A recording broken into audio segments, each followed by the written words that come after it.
¿Qué tal amigos? ¿Cómo están? Buenas tardes. Mi nombre es Franco Mori. Esto es Sin Anestesia. En esta oportunidad voy a reemplazar a Aarón Salomón, quien ha tenido otras responsabilidades y pues queríamos conversar hoy. Es en realidad una semana bastante crucial, bastante importante, bastante determinante, porque se llevan a cabo al interior del país una serie de problemas que a la larga van a terminar afectando la economía. ¿Por qué? Porque se trata de conflictos sociales. Al sur tenemos una crisis que se ha suscitado por la entrega de la licencia de construcción a la empresa Southern Copper para la mina Tía María. Sin embargo, al norte del país, en la selva, muy lejos de la capital, hay también problemas por el oleoducto norperuano. Para discutir estos temas y para hablar también de otros aspectos económicos y de coyuntura política, hemos invitado a la comunicadora Claudia María Hernández. ¿Cómo estás, Claudia María? Bienvenida. ¿Cómo estás, Franco? Gracias por la invitación, encantada de estar con ustedes. Bienvenida a Expreso TV. Ella, estábamos hablando fuera de cámaras, está ansiosa de compartir sus ideas, ansiosa de compartir su análisis y sin más preámbulo vamos a comenzar con esta conversación. Y el primer tema es referente al enfriamiento de la economía, Claudia María. ¿Has chequeado bien las estadísticas, los datos que han salido ahora último referente a que en el mes de mayo la economía creció al 0.63%? Un poquito más que abril, pero aún así estamos menos de 1. Sí. ¿Cuál es tu análisis de esta situación? Bueno, en realidad creo que como la mayoría de peruanos que sentimos que la economía nos ha tocado realmente la billetera, por primera vez después de muchísimos años, las decisiones a veces malas o intrascendentes o nulas por parte del Ejecutivo y los gobiernos que nos han representado, pues están calando en este tipo de problema. Ahora, podemos hablar de mil cosas. Para que los televidentes nos puedan entender un poco más cuál es la cifra aspiracional a la cual nosotros estamos llegando para cierre del año 2019, el Perú pretende crecer a través del MEF, como vocero principal, 3% de crecimiento en materia económica y financiera nacional. 3%, es en realidad una cifra bastante mediocre, me van a disculpar una expresión tan dura, pero sí es una cifra bastante mediocre, viniendo de un Perú que había crecido sostenidamente en la región latinoamericana y se había posicionado como uno de los imparables, ¿no? La pregunta aquí es, ¿por qué el Ministerio de Economía y Finanzas reduce tanto sus estándares? ¿Por qué baja al 3%? Tú dices que es mediocre, ¿verdad? Pero es un crecimiento aspiracional mediocre. ¿Por qué? ¿Por qué estamos tan bajos?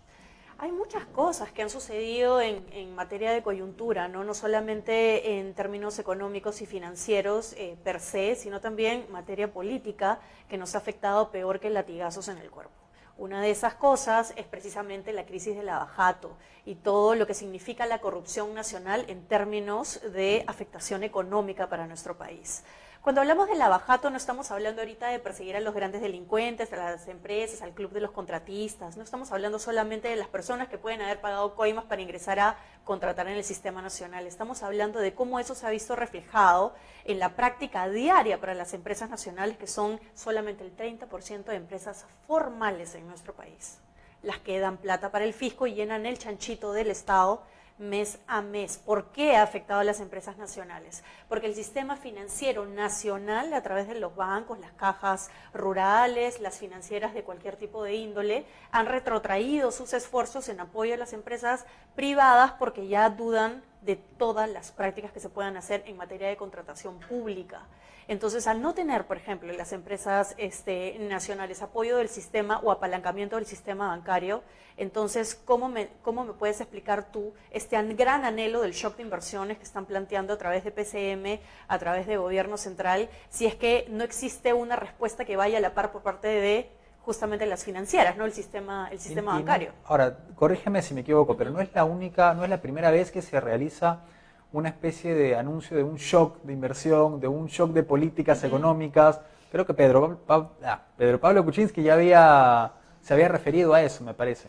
Es que el gran problema, Franco, es justamente no haber seguido un manual de ruta que significa un plan de gobierno de un partido que ha sido elegido por la gran mayoría de peruanos. Creo que una de las negligencias que cometió la gestión Vizcarra en este puntual ha sido no seguir el manual dejado por Pedro Pablo Kuczynski a través de su gestión anterior. Cuando hablamos de plan de gobierno no estamos hablando de demagogia, no estamos hablando de cosas que sean etéreas. Estamos hablando de cosas fácticas y entregables al 2021 que se tenían que haber cumplido. Ahorita que mencionaste shock de inversiones, por ejemplo, acuérdate que una de las promesas del gobierno anterior, bueno, en realidad sigue siendo el mismo gobierno, la misma gestión de gobierno, ¿no? Pero era, por ejemplo, las redes de interconexión de agua potable y alcantarillado. Que no se ha vuelto a hablar nunca más. Que no se ha vuelto a hablar, exactamente. Y tienes acá nomás en Lima aniegos en San Martín de Porres y problemas de drenajes de aguas servidas y demás que afectan a la población. Entonces tú dices, oye, pues ya pasaron 3 años.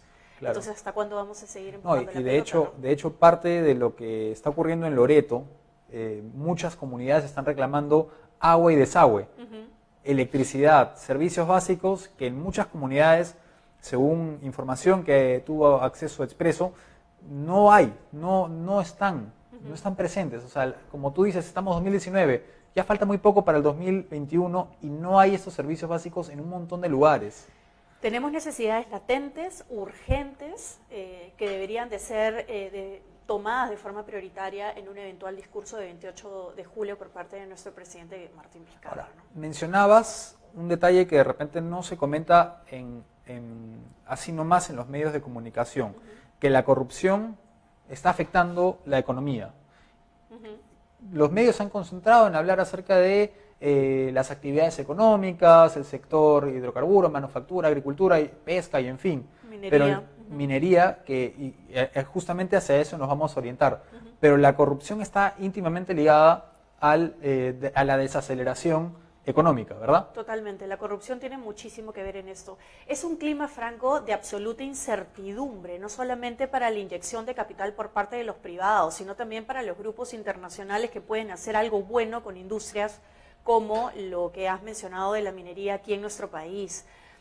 Sí ha afectado el clima de constante incertidumbre, no solamente las pugnas a nivel de gobierno central, Congreso y las distintas fuerzas opositoras o no opositoras, sino también que, como te digo, esto ya ha calado fuertemente en lo que significa el sistema financiero nacional.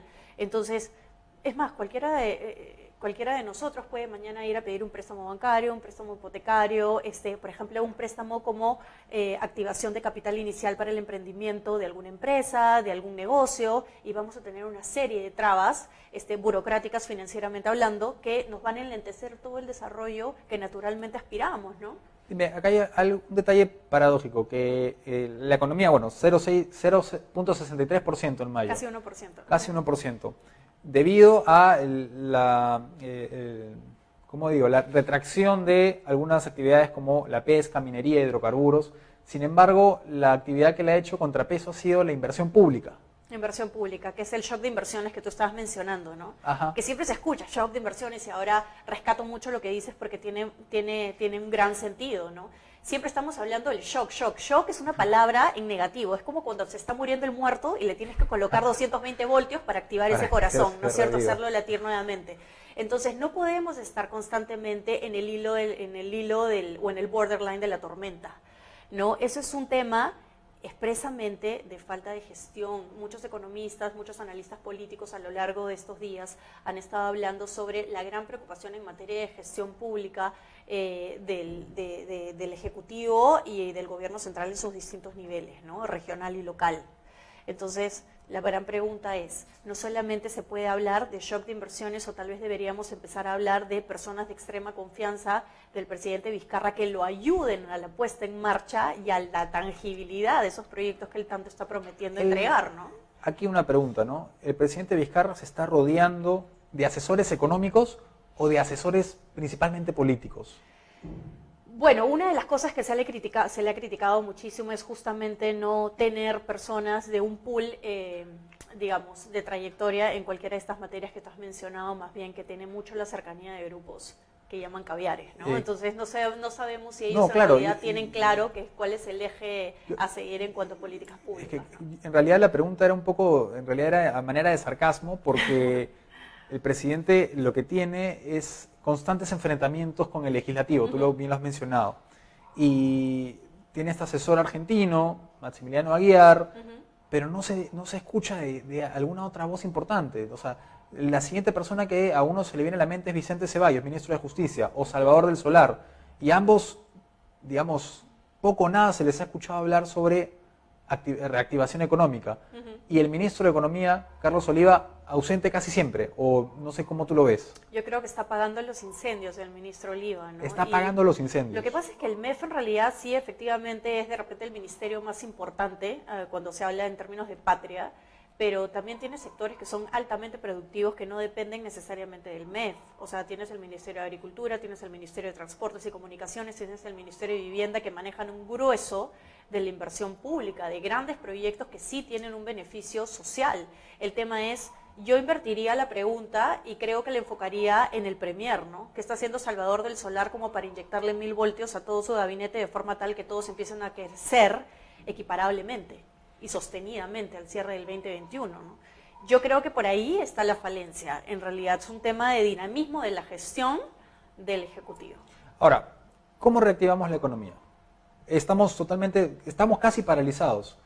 Se especula que en junio hemos crecido al 3%, pero mientras tanto no sabemos nada oficialmente y la incógnita más grande es ¿qué hacemos ante esta situación? Abril, mayo, críticos. ¿Cómo recuperarnos de esta situación, no? En realidad ha sido un primer semestre muy crítico, ¿no? Y de hecho sí, hay soluciones. Permíteme englobar la idea que tú estás ahorita describiendo. La última encuesta de Ipsos Apoyo, de hecho, preocupó muchísimo, porque hablaba acerca de un 46% de la población nacional representativa de estos 32 millones de peruanos que somos, que siente que la economía está mala o muy mala. No teníamos indicadores de gestión de esa envergadura desde el año 2008. Hemos retrocedido 11 años atrás y tenemos esta sensación por parte de la población. ¿Cuándo qué? Cuando los intentos de referéndum no decantaron en nada bueno en cuanto a desarrollo macroeconómico, cuando tienes este eventual cierre o no cierre del Congreso, cuando todos los líos políticos, me refiero, te das cuenta de que no sirven para la puesta en marcha del dinamismo de nuestro país. Son cosas que tienen que manejarse de forma separada. El lío político es una cosa y la capacidad de gestión es otra. Que respondiendo a tu pregunta es una de las cosas que tiene que hacer. En todo caso, el presidente Vizcarra es convocar a un nuevo gabinete con personas de extrema confianza y desarrollo íntegro de cada uno de sus sectores para que pueda responder a la velocidad que el país merece, ni siquiera que su gestión merece, que el país merece. Atrévete a mencionar quiénes son los sectores que tienen que reformularse con nuevos titulares. Mira, no quisiera personalizarlo porque hubo muchos rostros en distintas carteras, ¿cierto? Y eso justamente es lo que nos ha hecho tanto daño, que no se ha confiado en un plan sostenido al bicentenario ni en políticas que puedan ser mantenidas hasta el 2021. Entonces, entrado un nuevo ministro, llega el nuevo genio con cosas totalmente nuevas o con el as bajo la manga para poner a andar la economía nacional, en todo caso, rendirle réditos al gobierno de turno, y no es así. Yo creo que la fórmula realmente está en el compromiso de los titulares de cada cartera de mantener cosas que empezaron bien y que se tienen que entregar bien. Pero entonces, a fines del bicentenario. Tú lo que me planteas es que ahorita hay algunas carteras que no son de total confianza o que no están del todo comprometidas con su sector. O que colocan, no sé, pues abogados para trabajar temas que son muy sensibles como, en fin. Bueno, agricultura, abogado para agricultura. O sea, es que sigues metiendo... cultura, digamos, ¿no? Sigues metiendo el derecho, las cosas legales en un aparato público que necesita básicamente gente con praxis en toma de decisiones. Gente más técnica en toma de decisiones. ¿Qué es lo que tenía en realidad el gobierno de Kuczynski? Y tanto lo criticaban y a la hora creo que ahora hemos retrocedido un poco como el cangrejo. Es que es controversial porque Kuczynski llegó a poner rostros bastante técnicos en su gabinete y a la hora la gente se quejó porque eran ministros que nadie conocía, ministros que no querían declarar en público, que solamente querían hacer su trabajo y punto. De repente hay que buscar un equilibrio, ¿no? Pero definitivamente, por ejemplo, Salvador del Solar de repente es un cuadro demasiado político y no tan técnico. Como de repente Gloria Montenegro también es un cuadro demasiado político y controversial y lo que se requiere es alguien más técnico para un sector de la mujer. O sea, todas las semanas hay feminicidios, hay problemas y la ministra está pensando en unos mandiles rosados. Y así con otros sectores de repente, ¿no? Sí, hay algo importante ahora que tú acabas de decir. Es bueno equiparar o buscar el miti-miti, ¿no? Okay. Hablando coloquialmente. Pero ¿qué es lo que pasa, Franco? La ley de contrataciones con el Estado hace tan difícil que personas que son exitosas en el campo privado pasen a la representación a través de un cargo público. Es tan restrictivo que tú no te puedes imaginar el lastre que significa hoy en día para un profesional de larga data asumir, por ejemplo, la titularidad de un ministerio. Y te lo dice una persona que ha tenido familiares o que yo, en cuanto a mi persona y a mi empresa, me he visto directamente afectada en términos estrictamente financieros y de ganar experiencia para mi empresa. O sea, yo trabajo en temas de inversión pública hace muchísimos años, como te contaba, pero si el primo, el sobrino, el hermano se dedica a, por ejemplo, ser titular de un ministerio o entrar a un cargo de alta confianza a nivel de gobierno central o al parlamento, frito pescadito. No puedes trabajar hasta un año después de que tu familiar entregó el cargo. El tema es, ¿y qué pasa si son empresas nacionales que son altamente contribuyentes para el fisco, para la recaudación tributaria, y no puedes chambear? O sea, hay una serie de restricciones en la ley de contrataciones con el Estado que yo creo que nunca se ha abordado en su totalidad, que otros países sí han hecho el esfuerzo de modificar en aras de que los grandes talentos del sector privado puedan entrar a trabajar en el sector público. Pero ahora con todo lo que pasa, Franco, dime tú, por ejemplo, yo te pregunto, Franco, ¿estarías dispuesto a, por ejemplo, entrar, tú que eres periodista, en representación del Viceministerio de Comunicaciones, dependencia del Ministerio de Transportes, conociendo tú todo el detrás de cámara de lo que significa firmar ahorita un papelito y la responsabilidad penal que eso conlleva hasta 7 años entregado a tu cargo? Así es. ¿Y quién te paga? Los abogados, y lo más probable es que te metan preso sin necesidad de que tú asumas responsabilidad, simplemente haciendo tu trabajo. Entonces, hay cosas que se tienen que observar para elevar la calidad, en este caso, de los servidores públicos o los gestores públicos, ¿no? Bien, Claudia María, quisiera que ahora nos enfoquemos brevemente, para finalmente hablar sobre conflictos sociales, pero brevemente, en lo que se viene dentro de unos días, el mensaje a la nación de Martín Vizcarra. Conocidas las cifras de abril y mayo, y según tú lo que nos mencionas de que en realidad ha sido un primer semestre crítico, ¿qué puede Martín Vizcarra exponer en su mensaje a la nación de este 28 de julio en materia económica? Sería muy interesante escuchar las perspectivas a lo que va a ser este año de labores, pero también un mea culpa, creo, en cuanto a cosas que se dejaron de hacer, que no son atribuibles necesariamente al gobierno central. Por ejemplo, cosas que son inminentemente políticas, como lo que ahora sucede pues con Alejandro Toledo. O sea, son noticias de las cuales creo que un gobierno con capacidad de gestión no podría colgarse, porque eso es un trabajo más que nada del sistema de justicia que de una lucha contra la corrupción, ¿no? Pero bueno, ¿qué mensajes nos gustaría escuchar? A mí, en expreso, ver cómo es que vas a hacer este tema de shock de inversiones, sumado a qué sectores altamente productivos vas a poner en rigor, cómo lo vas a hacer y qué entregables se tienen para el mensaje del presidente Vizcarra, en este caso al 2020. No, se tiene que trabajar en base a entregables, Franco. Nosotros no podemos ser gaseosos ni caer nuevamente en la demagogia, que la demagogia nos ha azotado a todos los peruanos terriblemente y ya no va más.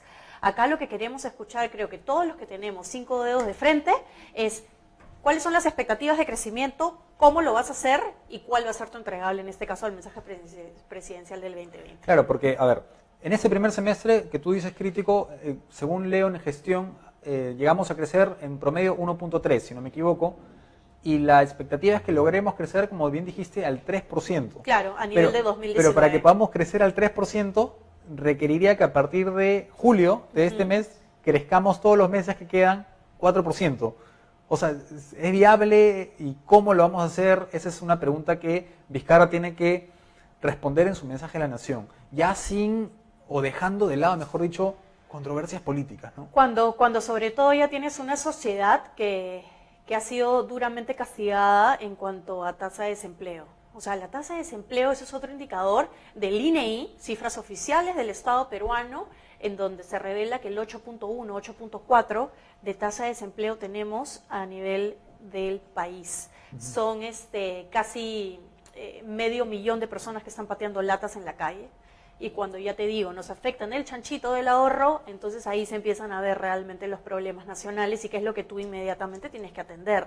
Mencionaste chanchito del ahorro y me acordé un poco de tus videos que tú subes en Instagram. Sí. De repente, antes de seguir, podrías invitar a que te sigan en las redes sociales y puedan ver tus tips sobre consejos económicos. Sí, justamente yo en algún momento que trabajé en la televisión en Panamericana tenía un espacio de economía familiar y es un material que trataba de capitalizar, porque creo que así como lo estamos haciendo en este momento, Franco, hay que trasladarle la economía en fácil a la gente. Y en un 3% aspiracional un tanto mediocre que nosotros tenemos para el 2019, por supuesto que los monederos se han afectado. Entonces, cuando no hay trabajo, la gente necesita cash. Y de no tener cash porque estás desempleado, ¿a dónde recurres? A la deuda, a los préstamos. Entonces muchas personas hoy por hoy están teniendo problemas para afrontar deudas. Yo doy varios consejos financieros sobre cómo pueden afrontar las crisis económicas o financieras familiares en mi cuenta de Instagram, @claudia.m.hernández. Bien, Claudia María. Ahora sí, el asunto de fondo, y es Tía María. Tía María es un conflicto que en realidad... Pues ayer anunciaron un paro indefinido que además tiene el aval de congresistas de la República, congresistas de izquierda. Terrible. Muy bien. Ahorita me vas a comentar todo. Sí.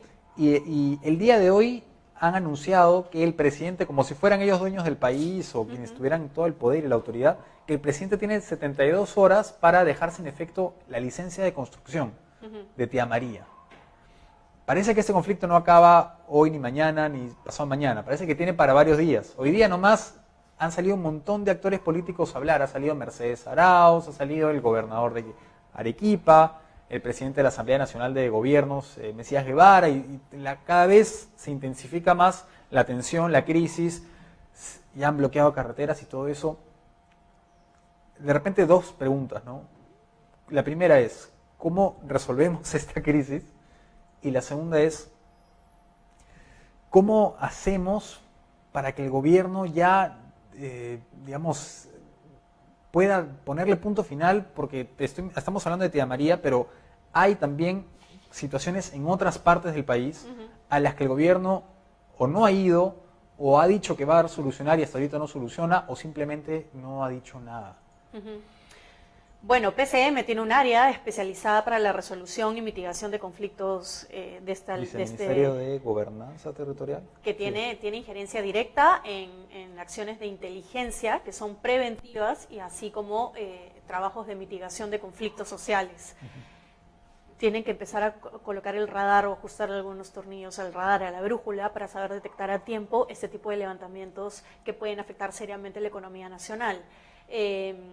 Sobre lo que me mencionaba, si había congresistas o no participando ahí, por supuesto que hubo congresistas de Nuevo Perú en... Frente Amplio.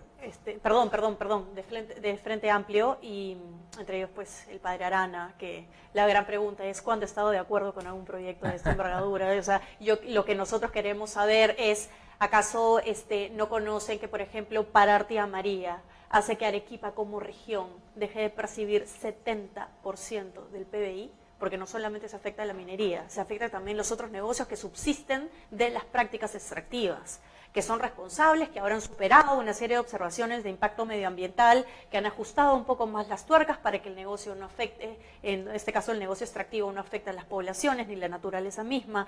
Entonces cuando ya se resuelven esos problemas de fondo, que son los que más nos preocupan a cualquiera de nosotros, entonces no queda otra que apoyar a la empresa. Nuestro país tiene los principales ingresos de justamente la actividad minera. ¿Qué es lo que tenemos que hacer como país? Ahora que me decías, ¿no? De repente el gobierno, ¿qué tendría que hacer como para que esto no siga afectando? Dejar de escuchar a actores políticos que lo único que quieren es reelegirse o colocarse en un buen puesto de cara al 2021, porque es la única razón por la cual muchos ahorita están marchando ahí en Tía María. Porque no tienen otro entregable para sus comunidades. Sería bueno poner los reflectores en quienes protestan ahora a ver cuáles son los resultados de su gestión en el Congreso, cuánto han sumado a la economía nacional, cuántas leyes han sido aprobadas. Vamos a poner entonces los ojos ante estos congresistas que están ahí haciendo un poco de alboroto, ¿no?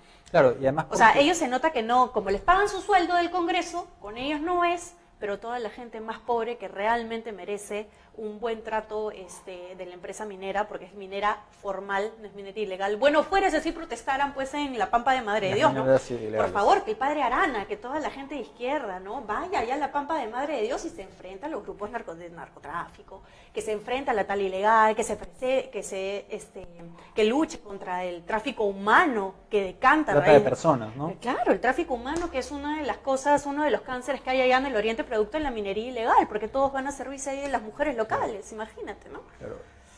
El congresista Arana principalmente sale cuando se trata de grandes empresas, ¿no? Cuando se trata de... Y es más, dice que es injusto, que hay que cobrarles más impuestos a las empresas. Pero yo quería preguntarte por un argumento que ha dicho. Ya hay varios que la han señalado como que es falaz, totalmente falaz todas sus ideas, que están engañando al pueblo, bien, pero hay uno que a mí me dejó pensando de, ¿será cierto o no será cierto? Padre Arana, el congresista Arana ha dicho que el 65% del territorio arequipeño ya está destinado a la minería y que por eso no deberían haber ya más minas en Arequipa. O sea, más de la mitad de la región está ocupada por minas. ¿Será verdad esto? Y si fuera así, ¿qué tiene de malo, no? ¿Qué tiene de malo? Siempre y cuando fuera responsable, ¿no? Los indicadores que le ha dado, en realidad yo los desconozco, no podría ahondar en eso, pero si vemos la otra cara de la moneda, estamos hablando de una región Arequipa que tiene grandes proyectos que sí merecen ser puestos en marcha, como Majesiguas, por ejemplo, como proyectos de irrigación que conllevan mucho bienestar a las poblaciones inminentemente agrarias, ganaderas. Arequipa tiene mucho de eso también, entonces no podemos ver de forma totalitaria o absolutista este comentario, ¿no? Porque creo de que hay industrias que están haciendo y hay comercio también local en la región que genera mucho para el PBI, ya te decía, ¿no? La actividad minera permite andar una serie de negocios que significan el 70% del PBI de la región Arequipa. Dime, ahora, el hecho de que, más bien, tener la presencia de... A ver, si el gobierno le da la licencia de construcción a una empresa, no es porque es una empresa informal, pues, ¿no? No es porque es una empresa que no tiene sus planes, sus mecanismos para proteger el medio ambiente. O sea, si en verdad le está dando la licencia de construcción es porque esta empresa parece que en verdad lo va a hacer bien. Sí. ¿Esa es la lógica?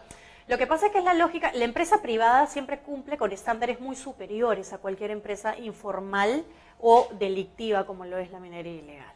Entonces, por ejemplo, ese mensaje bastante vendedor que utilizan algunos grupos caviarones, ¿no? De decir, ajustenle más el pescuezo a la empresa privada. Oye, yo soy empresa privada, tú trabajas en una empresa privada, ¿no es cierto? Ya nosotros significamos el 30% de ingreso al fisco nacional en materia de recaudación tributaria. ¿Por qué no se dedican a trabajar con el grueso 70% de economía informal y o el 10% de delictiva?